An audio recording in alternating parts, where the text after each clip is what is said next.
Hello, this is Jute FC, and welcome back to another episode where we talk about Atletico Madrid. We talk about Arsenal, and we talk about other things that are on the news recently. First off, I got a new camera. I also got a new mic. Just some investments of mine because I should do really like. Sorry, I haven't posted in a few days to those who really care. But I've been busy. I've been helping out. I've been watching soccer a lot. I've been helping out my girlfriend move and get some new furniture. So I haven't been really recording as much. I've been super tired. I'm recording this at around 11 o'clock at night. Uh, just because I did promise you guys a Real Sociedad review, like a Real Sociedad versus Atletico Madrid review. I also did say I wanted to talk about Arsenal bottling the league, and I already made that video about that. Also, I hope this mic makes me sound crisp and clear. That's the goal. I'm hopefully the audio doesn't mess up too bad. I keep looking over here because it's where my face is right now. But I'm gonna be trying to look more over there, towards the camera when I get into the flow of things because I'm still getting used to like this setup. I do feel like a YouTuber now. I'm like, oh my god, this is crazy. And hopefully you don't hear like all these background noises anymore. You kind of hear just my voice, and hopefully it's a nice soothing one. But we'll see. But oh my god, what a weekend of football! It has been insane. You could. I would love to start with, I guess, the latest, not the latest, the earliest match of this weekend that was really captivating towards to me, which was Atletico Madrid versus Real Sociedad. I fortunately watched this game live. I didn't get to see the full extra time. I had to go pick up a piece of furniture, and I thought I would have time because I did not think this game was going to go to extra time, and I did have Atletico Madrid winning in the 90 minutes. I just thought after that Barcelona win, they came in with confidence. I think Simeone was gonna just out tactic this Real Sociedad side, but this Sociedad side did the best thing you could do in the first minute of the game, which was score off of just a just a just a lazy. I think they weren't. I think Atletico Madrid wasn't. It's expecting it. I think it was just too easy. I think it was a cross from I think Guedes. I think that's what it was. Cross to Guedes, and Barix Delia heads in, beautiful header. It wasn't a hard header, like comparatively to other headers, but it was just placed so well where Musso wasn't able to reach it. Uh, Great goal. I think that was a great deserved goal. I think Atletico Madrid. I think that I have a feeling that they came into this match expecting to win this game. And I think Real Sociedad took this game much more seriously than Atletico Madrid. Real Sociedad came in like hungry for this game. Um, and I think Simeone made some really questionable decisions. I did watch Skills' review on this. I think he gave a great review, but I just want to add on top of it. Um, After that goal came, I believe, the Lookman equalizer. Great goal, Lookman. Uh, from I think it was from outside the box. Great goal. Just sneaks it past Marrero.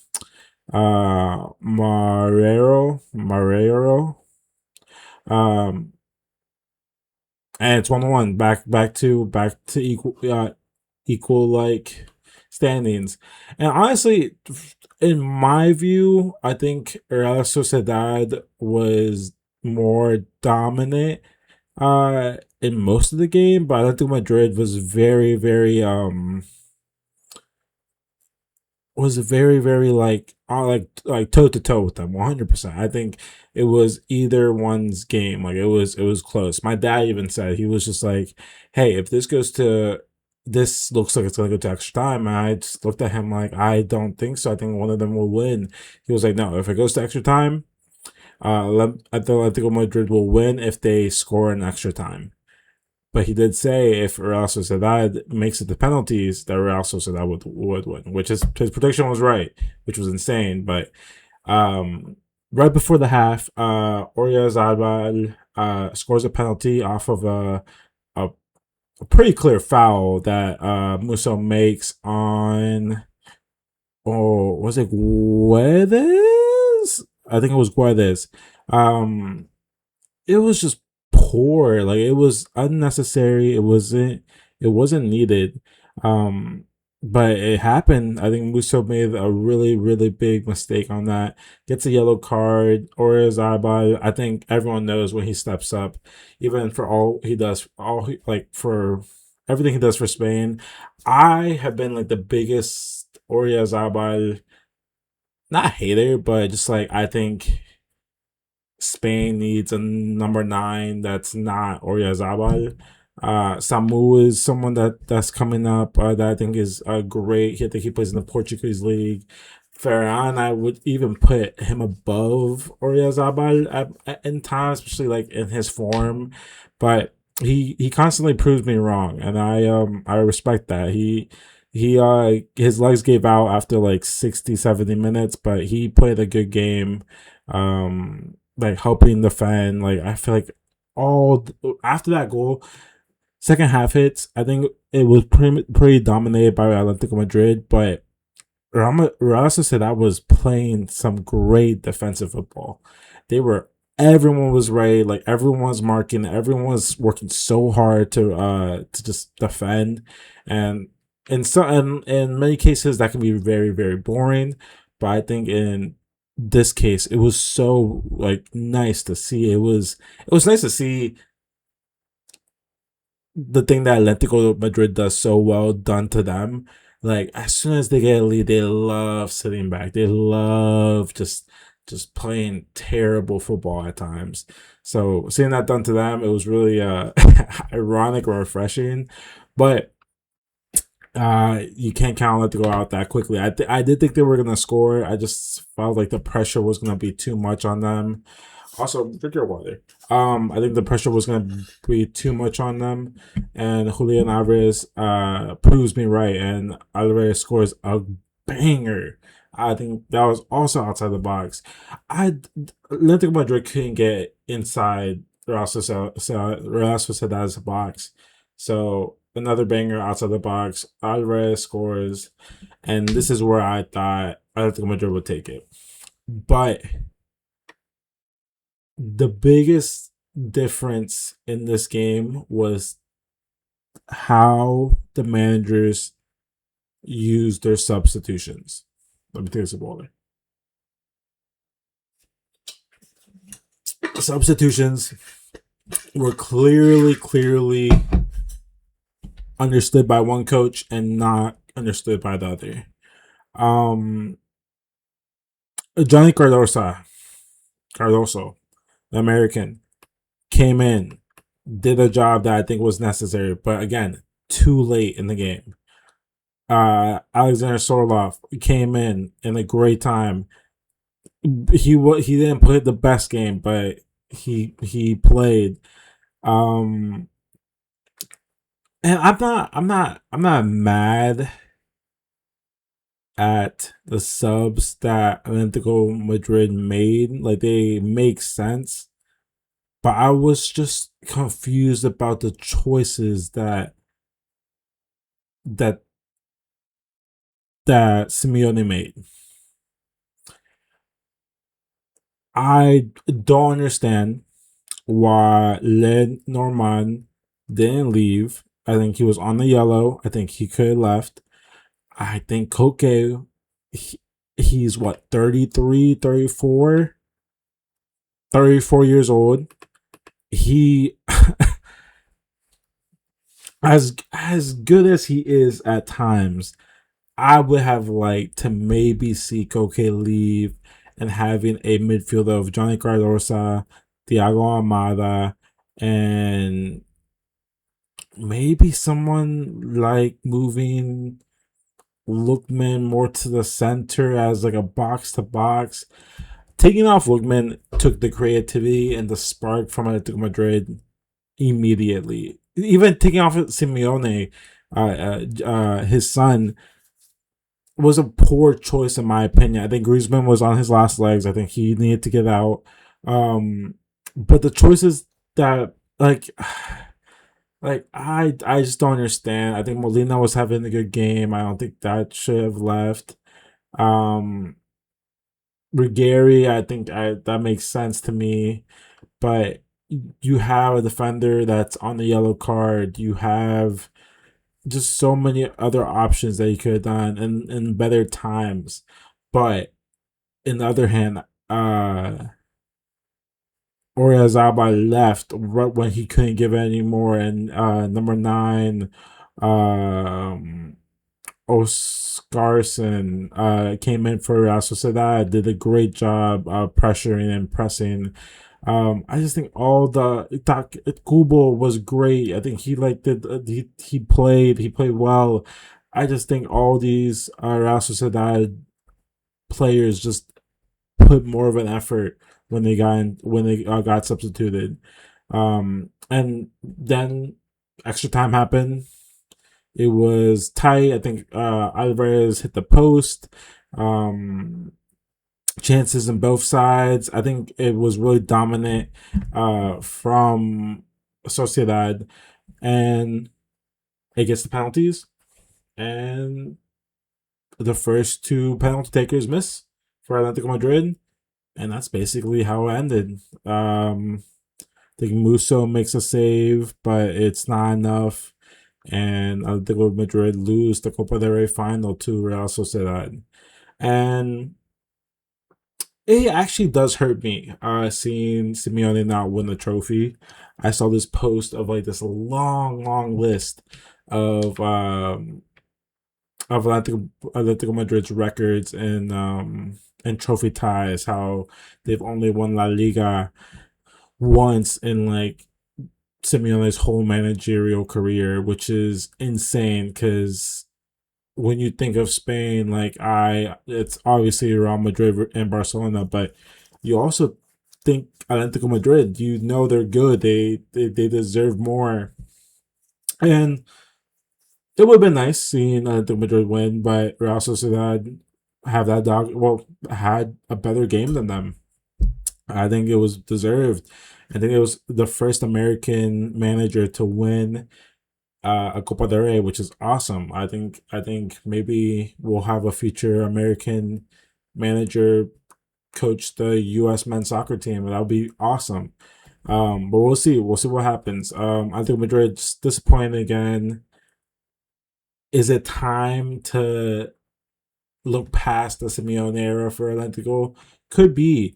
I think Atletico Madrid have great, great players. Like I can't like I can go on and on about how many players that I believe are world class. I think Simeone, Lorente, Lookman, Griezmann, Alvarez, Soloff on the bench, um, Lenormand. I think even what's his name, the other defender, Hako Henko or something like that. Almada, Nicolas Gonzalez, Baena, even though I hate him, Cardoso, all these are great, great players. I just think that a manager that suits this new, more flary Atletico Madrid could benefit Atletico Madrid better than what Simeone has done. And not taking credit away from Simeone because he has brought them up from being not a great team to becoming a world class team. It's a team that everyone knows, everyone recognizes, everyone will fear a bit. Um, and it's just given me Wayne Wagner, what's his name, War Wagner. I don't remember. The Arsenal manager. Wagner FC like that, or Sir Alex Ferguson. It's just I think it's time. It's his time to go. Um, but we'll see what happens. Sorry, I ranted for 15 minutes about Atletico Madrid and Sociedad, but it was a great game. Another great game that happened. Manchester City versus Arsenal. What a banger of a game. I saw this video that again Skills made that he was talking about how boring the Premier League has become, and I do think this. I was watching Leeds versus Wolves, and besides the goals, it was just a boring game. I like I had to go do stuff around the house to make myself like not turn it off because I was just so bored. Besides the goals that happened, and it just feels like that in a lot of Prem games. But this game was different. This game had action. I think Arsenal played really well. But sadly, that playing well doesn't mean you always win, and Arsenal lose 2-1 to Manchester City, which leaves Manchester City 3 points with a game in hand from being first, which is insane. I think I saw something like a month or two ago that Manchester City were 10 points away from Arsenal, and they have completely bottled it. I don't. I just cannot believe the state that Arsenal is in.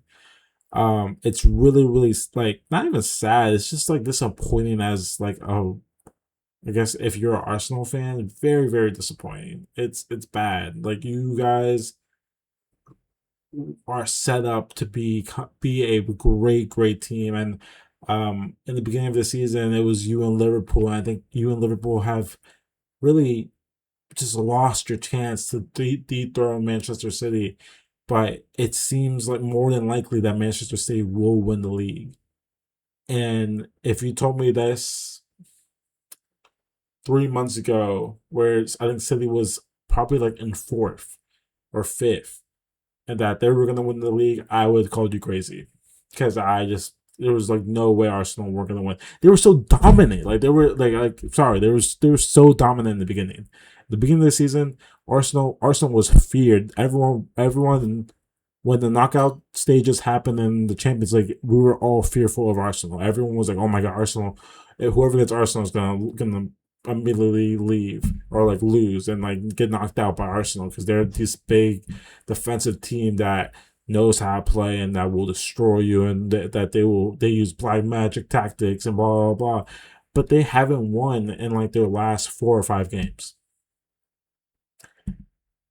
It's shambles. Besides, like a scoring game, but it's shambles for Arsenal. And how much more can Arsenal fans and players take if Arsene Wenger, nah, Arsene Wenger. That's what I was trying to think about last time, earlier. If Arteta doesn't win anything this season, it's literally it's second place FC. It's so bad, and I actually compare Arsenal and Atletico Madrid so much nowadays. I think there's a lot of seasons Atletico Madrid seem like, oh my god, they're gonna challenge for this league. Like they're ahead of Madrid, they're ahead of Barcelona for like 2 or 3 months, and you're like, wow, Atletico Madrid have this swagger about them, and that's how I felt about Arsenal. And then at the end of the season, the form starts just to dip and dip and dip and dip and dip, and they end up being second or third, and that could be. Oh, that could be Arsenal this season, which is insane. Um, I was talking to a couple of friends, saying that Arsenal was gonna be competing for the sextuple, and Arsenal got Yorkeres, and they got this player, and they got that player. Like, it's just shows the unpredictability of soccer, of football. Like, it's just insane. Um, I think it's just insane. I think Pep, as much as we could say so much about his season in Manchester City, and if he should keep his job at Manchester City at least. If he wins the league, who's gonna want him to leave? Um, Maybe some City fans will still want Pep out to just to have something different, but he won a league with not a great season and an Arsenal that was supposed to be the big bad wolf of the Premier League. It's insane. Well, this is probably the last thing I want to talk about because I need to go to sleep. Um, Tottenham. Wow. Tottenham is 18th comfortably now in the Premier League. They're 1 point behind West Ham, who I think they have a game in hand. If they get points against Crystal Palace, which is very possible for West Ham right now, I think West Ham is is up for it. It's a away game for West Ham, but if they get points off of Crystal Palace, it could be a long, hard fought end of the season for Tottenham. I think it's still gonna be one no matter what, and especially with Nottingham and the Leeds both winning this weekend, they're gonna be fighting for that 17th place against West Ham, and if they do end up getting relegated, I want Madrigal to go for Van de Ven. Van de Ven. Is it Van de Ven? Yeah, Van de Ven. Uh I want Xavi Simmons in Madrid. Give me Conor Gallagher. Give me Vicario. Like let me get everyone from Tottenham on the discount. That would be a great place to shop if you were a top five, top six team in the Premier League or in La Liga or PSG or German team. Tottenham might be the moves. They might have some players that could be useful because no Tottenham player currently is quote unquote championship level. They're world class. They are. Let me just list some names out for you real quick. Van de Ven, great player. I think still a great player. I think Poro, Spanish national team player. Bentancur, Conor Gallagher, Colomwani, Solanke, Xavi Simmons. These are cool, good players individually. I just think the system. I just think the injuries, the system are really killing them. Like Jed Spence, like Drop Linea, Archie Gray. I'm not sure about Archie Gray, but these are good players. Richarlison, I think he still gets called up for Brazil. Is it's James Madison was on the bench against Brighton. Like these are players that don't deserve to be in the second tier of England, but they were gonna be, which is insane. And Tottenham can't lose all the players. It's gonna be which players they're gonna want to keep and which players are gonna want to stay for the project. We'll see what happens. And imagine a hold on, how big Spurs Stadium? Tottenham Hotspur Stadium is a 63,000 capacity stadium, and it's going to be featured in the championship. It's unbelievable. It's going to be these championship teams are going to be in awe when they go into to the Spurs Stadium. I promise you, if a FA Cup match happened and a championship team got to play Spurs in that stadium, they would be hyped because of the how awesome and how much exposure Spurs would have given them. But it's not like that anymore. It's gonna be, yeah, we're gonna go on there for a weekend match. It's it's just crazy. Um, Wolf Spurs ever financially recover, I think they'll be fine. I think they're gonna find money other ways through NFL deals and through concerts and stuff like that. But it's a big hit. And I know making a stadium isn't cheap, and they only moved there in 2019. I think it's going to be a really interesting season next year for Spurs if they drop. Even for West Ham, if they drop, it's gonna be another tough team, like another London team that has a great stadium. I don't know. It's going to be really, really interesting. But yeah, sorry, this is all over the place. I looking down. Hopefully, y'all can. Let me see if I can. Because I kind of like my hair like that. I'm looking down a lot, so apologies if I'm not like giving you guys focus. I keep looking at my side thing. Maybe I should just have it up here, like here, and just be like this. But this is crazy. Then I'll be probably just looking at, yeah. We'll figure it out together. But if you guys enjoyed, like and subscribe. I'm gonna try to post this tomorrow or maybe tonight. I need to post it. I need to put it somewhere out. But yeah. All right. Well, catch you.